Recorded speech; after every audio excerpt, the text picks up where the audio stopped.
our biggest problem as cardiology is we're not looking for the early disease. We're not doing, as I call it, the cardiac colonoscopy or the mammogram. And I recommend for all my patients to get coronary CT angiogram. So if you have a positive calcium score, I always like to tell everybody that whatever that number is, whether it's 1 or 10 or 100 or 1,000, if it's not 0, so here's one point. If it's not 0, you have the disease. Well, hello and welcome everybody. Just a quick little tidbit that my very, very long time and very good friend, Raju Kosuri, are going to talk about. Raju Kosuri is an esteemed interventional cardiologist. So I detect things and he fixes things, is how I like to put it. So we're going to talk just a few minutes about the role of early detection of heart disease with something that is growing in popularity. More people are doing it. More doctors and healthcare providers and clinicians are recommending it. But it actually has a very interesting history. This particular test we're going to talk about, and I'm going to have you hanging on for a few minutes here. This particular test really we started doing this heart test back in the 1980s. We developed a scoring system for this particular heart test back in 1990, so a long, long time ago. And there were a lot of adherents, a lot of people interested in this, but it really, really never took off until the last several years. Early detection of heart disease, particularly if people have no symptoms, I feel fine. I always like to say normal stress test last week, is so incredibly important. So I think of this test as the desert island test. So if I had one cardiac test to do on my desert island, I had nothing else, I think it'd be this test. And so we're going to be talking about calcium scoring. So I have my good longtime friend. I've known Raju for over 25 years, if you'll allow me to say that. We have been working and doing and saving lives and stamping out disease for a quarter century. And we just want to take a few minutes and talk about the role of calcium scoring. If you don't know what calcium scoring is, please, this is your time to listen. Or conversely, if you do know what it is, or if you've had one, listen to us, because we're going to give you some really important aspects, some things to know about calcium scoring, some do's and don'ts, etc. The big news is do it. Calcium scoring is great, but we're going to talk about some of the nuances and some of the in-the-weeds aspects of calcium scoring as well. So Dr. Kosuri, again, my longtime friend and colleague. The weird thing is he's never gotten older since I've known him. I have, but he's never gotten older.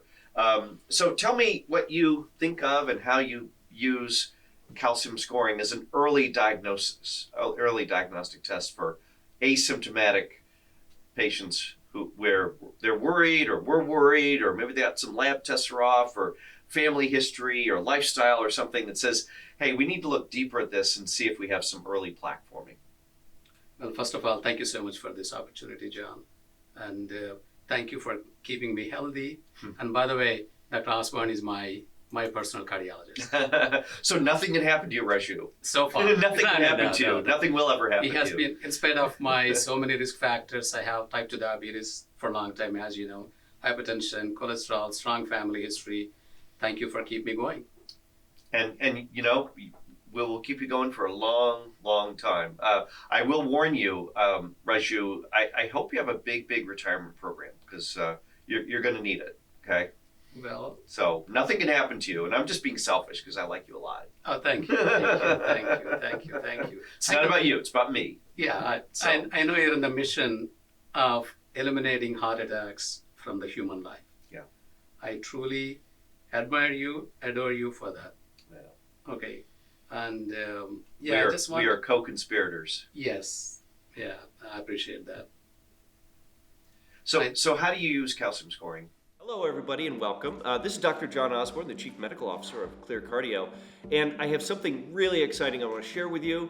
We now have a newsletter. So this newsletter is all of the great science that I look at every day and read and scour the medical literature for important studies, important outcome studies, new tools, new drugs, new data on nutrition, all of the different things that I commit my life and have committed my life to and am passionate about in helping me to further preventative cardiology. From new diagnostic tools to new blood tests to new medications to the latest on intermittent fasting and dietary approaches to help people live longer and better.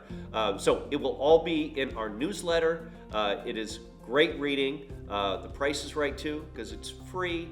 So please subscribe to our newsletter. Go to clearcardio.com, or you can click down below and get access to our newsletter. Whether you're one of our patients or not, it's all good. But I love reading. I'm a voracious reader. I love medicine, and I love finding all the little charms, little treasures out there that make me a better doc, that better inform me, and ultimately help people along the way. So please support my habit of finding the greatest, newest, most important literature, and I'm delighted to share that with you. So please click below, subscribe. We'll get you on the newsletter list, and I think you'll really find it fascinating. So again, click below, join our newsletter, and we'll be really excited to help educate, or because we're in Texas, I like to say educate you on preventative cardiology and what the latest and greatest tools, tricks, and treasures are. So thank you again. This is Dr. Jon Osborne, the Chief Medical Officer of ClearCardio, and click below and get on that newsletter. Yeah, actually, I do not want people, and also not only just patients, members, but also the medical community, not to get too confident just by having zero calcium score. Mm-hmm. I do not want people to get too confident. Just calcium score 0 does not mean everything is okay. Right. We are at this time in this current era, we need to identify the plaque when it is at the beginning stages. Mm-hmm. Not to wait. In order for the plaque to turn into calcium, it generally takes actually several months to a few years. Mm-hmm. Okay. So our goal is to identify the plaque at the beginning stages. Mm-hmm. I have seen more than few number of times people having zero calcium scores, having some vague symptoms, exertional dyspnea, and the primary care doctors and the other physicians may say, well, your calcium score is 0, right. Your stress test is normal, nothing would happen. People should not go home with that false confidence. Yeah, I think you bring out a great aspect of it. So a calcium score will show old plaque, not new plaque, not early plaque, not active plaque. I call it the lava, right? The stuff that can break off, flake off, cause heart attacks. It's only going to show me the old established plaque. I call it the cinder cone or the extinct volcano. Okay. So if you have a positive calcium score, I always like to tell everybody that whatever that number is, whether it's 1 or 10 or 100 or 1,000, if it's not 0, so here's one point. If it's not 0, you have the disease, right? You have plaque. Now, we don't know if you have blockages. We don't know how much lipid-rich plaque, but a calcium score is kind of the tip of the iceberg. We really have no idea how much iceberg there is below the water. Right. But if you get a non-zero calcium score, you got plaque. Yeah. And I think that's very important. Conversely, as you were saying too, be somewhat careful if they say your calcium score is 0, because what that means is we don't have any calcified plaque, but we can have tons of on a calcium score, invisible, lipid-rich, soft, cholesterol-rich plaque that is not yet calcified, particularly in younger people. Okay. And I can tell you, as I love to say, good judgment comes from experience, and experience comes from bad judgment. Number of years ago, in fact, we were practiced together, saw a kind of middle-aged woman, and did a calcium score of 0. And I said, oh, that's great, and love that. And then it must have been a month or 2 later, she had a heart attack. In fact, you stented her. Yeah. And I was like, oh yeah, reminder. And she's a physician, by the way. And she was a physician, exactly. Yeah. Remember her well. And so, I have to admit, I kind of got burned on that. And in fact, studies show anywhere, depending on the population of the study and such, anywhere between 10 up to 50% of people Yes. with a 0 calcium score, if you do a more exacting test, a more accurate test like cardiac CT, and now we have cardiac CT with AI, you'll find 10 to 50% of people with a 0 calcium score will actually have detectable plaque. Yeah. So I think it's a great tool. It's accessible. It's relatively inexpensive. No prep, no IV, no contrast. Don't have to fast. You just get them in the machine. And I think, versus some of the old tools we used, which we didn't, to detect heart disease, I think it certainly is an advance. And I'm glad that more and more physicians and clinicians and people are getting them. But I think there's a little bit of a cautionary story, right? 0 is great. 0 is much better than not 0. But be careful, right? If you had a lot of risk factors, bad family history, lifestyle issues, you have what I call North Texas underheightness, which people call underweight, Right. overweight, but I call it underheightness. But if you have those risk factors, particularly diabetes, particularly smoking, or again, a family history of heart disease or early heart disease, look in askance a little bit if you get a 0 calcium score. And then the converse is I've seen people with huge calcium scores, and they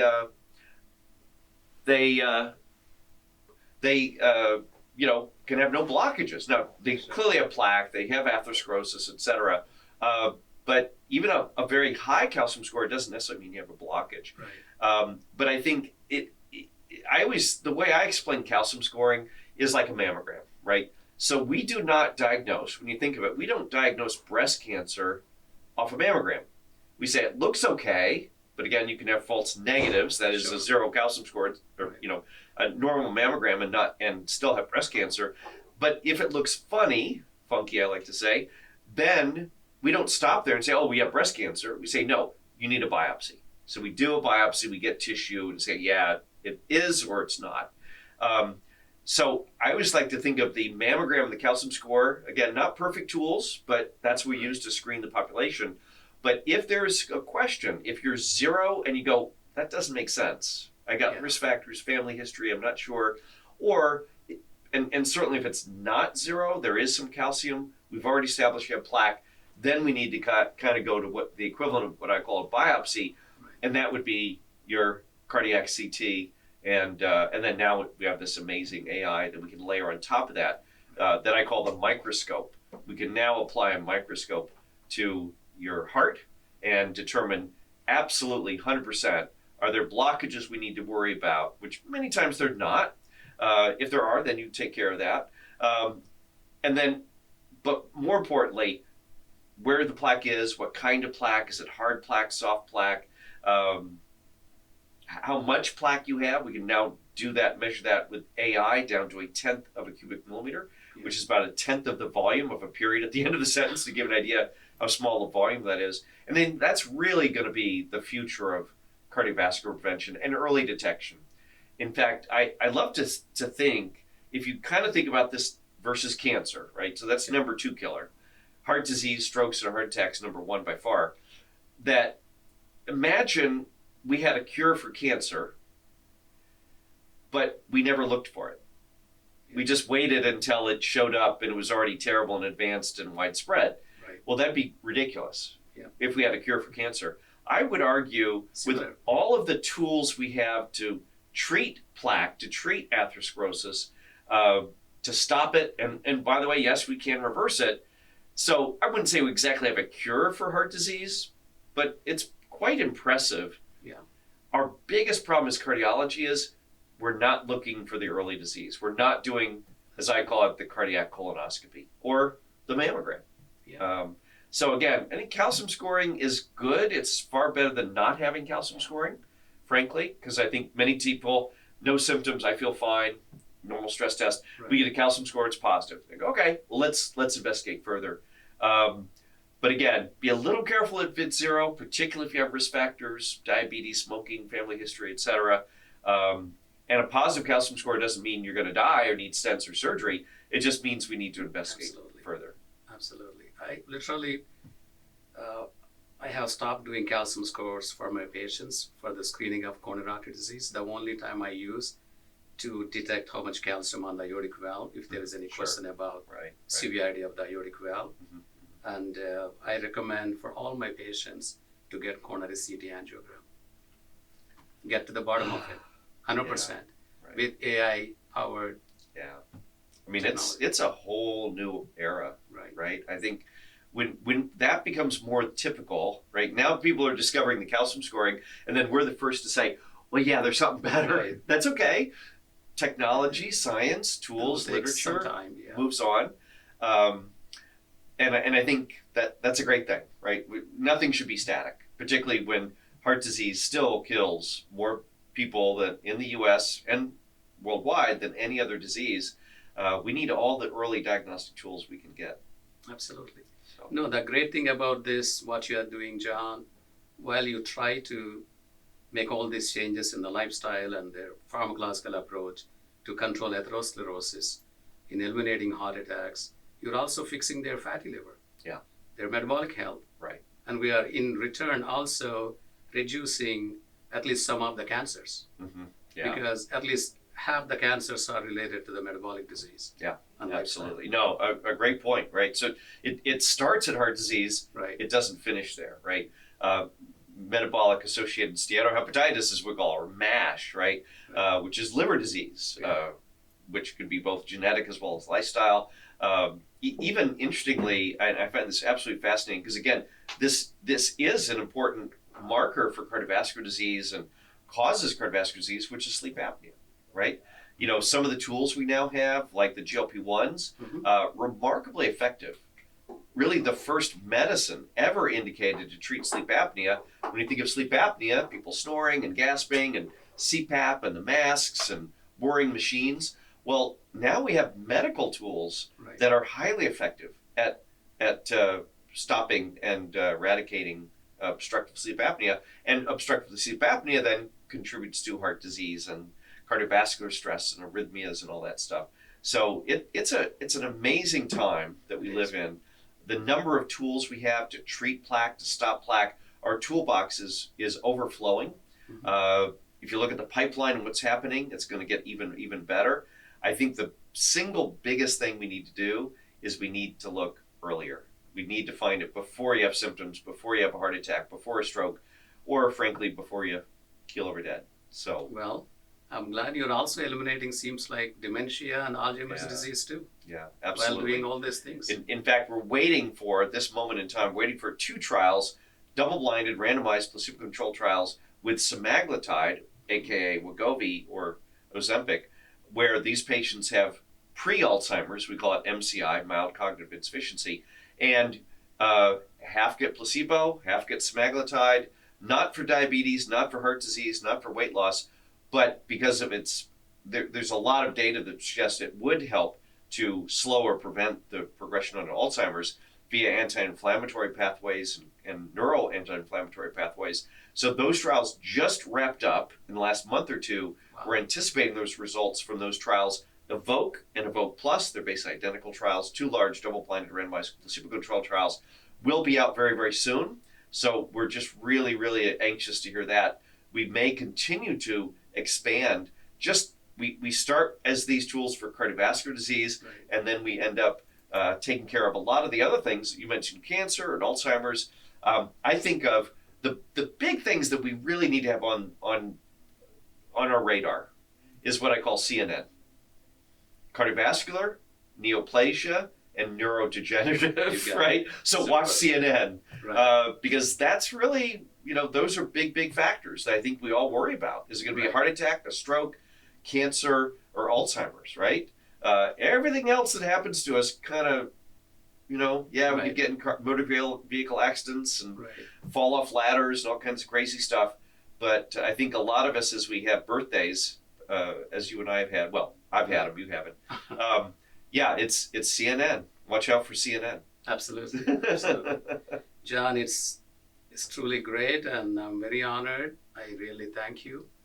And let's do the best to eliminate heart attacks and strokes and cancers and dementia as well. Let's go for it all, Yeah. right? Well, we've been a great team for a quarter century, and look forward to the next quarter century. Super, John. All right. Thank so you, much. Raju. Thanks for joining us. Hopefully this is helpful. A little brief bit on calcium scoring, kind of where that stands. And then as we evolve in our Right. better tools to better detect and detect more accurately and more precisely early heart disease, long before we ever have symptoms. And ultimately that will mean that, yes, we will get to the point, as I've crowed about for years, that my ultimate goal, your ultimate goal, let's just eliminate heart disease. And as we do that, we'll probably eliminate a lot of other stuff. I totally CNN, right? Right. Cardiovascular, neoplasia, neurodegeneration, Alzheimer's, cancer, etc. So I think the next 25 years is going to be very exciting. I request everyone to get coronary CTA with AI-powered technology, starting at the age of 40 years. And if any additional risk factors like some Asian community, Hispanic community, we have not a bad idea to start even at age 35 years. I completely agree. I think that's the only way we're really going to make a dent in the increasing risk of cardiovascular death. It has actually been increasing for the last 15 years. It had been going down, down, down every year, year after year. Total cardiovascular deaths fell every year till 10 years ago or 15 years ago.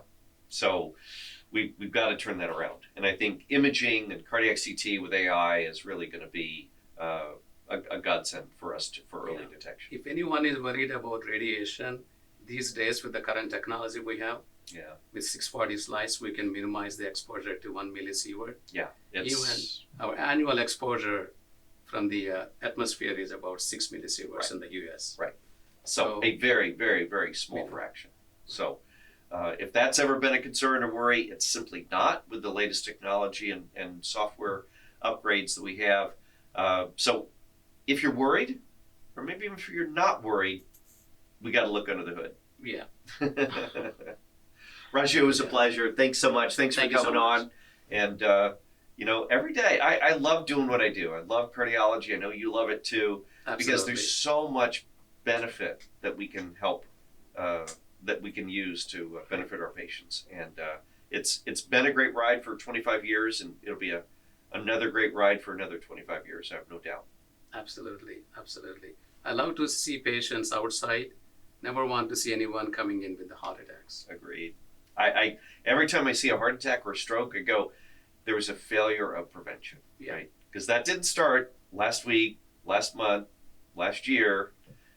It goes back years and years, the genesis of that. So Yeah. let's first of all just agree to stop heart attacks and strokes. Very simple. Let us start doing the job for all the medical community. Absolutely. Yeah. All right. Raju, a Thank pleasure. you, Jon. Thank you so much.